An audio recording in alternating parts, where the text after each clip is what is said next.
รวม8เรื่องแปลกแมวส้มที่คุณอาจจะเคยไม่รู้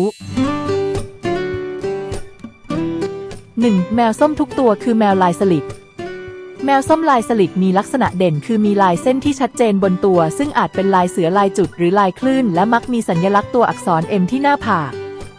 ลายสลิดนี้ทำให้แมวส้มดูมีเอกลักษณ์และน่ารักมากขึ้นค่ะ 2. สัญลักษณ์ M ที่หน้าผากแมวส้มทุกตัวมีสัญลักษณ์รูปตัว M อยู่บริเวณหน้าผากเพราะจากการที่ตัว M เป็นลักษณะเด่นของแมวลายสลิดนั่นเอง 3. เป็นลูกหลานของ African Wildcat มีการวิเคราะห์รหัสพันธุกรรมของแมวในยุคต่างๆพบว่าจริงๆแล้วแมวบ้านที่เราเลี้ยงกันในปัจจุบันรวมถึงแมวส้มมีต้นกำเนิดมาจากแมวป่าแอฟริกันซึ่งเป็นบรรพบุรุษของแมวบ้านทุกสายพันธุ์แมวป่าแอฟริกันถูกเลี้ยงและทำให้เชื่องโดยมนุษย์เมื่อประมาณ 9,000 ปีที่แล้วในตะวันออกกลาง 4. แมวส้มส่วนใหญ่เป็นแมวตัวผู้เนื่องจากโครโมโซมของแมวส้มมีโอกาสเกิดเป็นแมวเพศผู้มากกว่าเพราะมาจากยีนที่กำหนดขนสีส้มอยู่บนโครโมโซม X 5. แมวส้มมักมีกระบนใบหน้าจมูกและปากลักษณะเฉพาะที่พบได้บ่อยในแมวสีนี้กระเหล่านี้เกิดจากการกระจายของเม็ดสีในผิวหนัง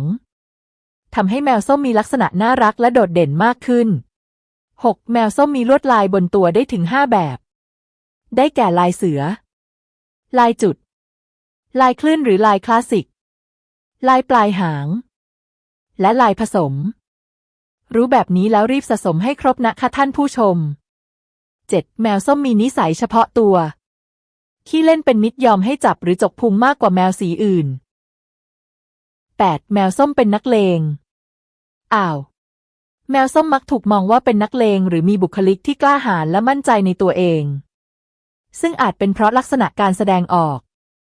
และพฤติกรรมที่ดูมีความมั่นใจมากกว่าสายพันธุ์อื่นๆอย่างไรก็ตามแมวแต่ละตัวก็มีบุคลิกเฉพาะตัวที่แตกต่างกันไปค่ะรู้แบบนี้แล้วอย่านำแมวพันธุ์อื่นที่บ้านไปทิ้งแล้วนำน้องส้มมาแทนนะคะ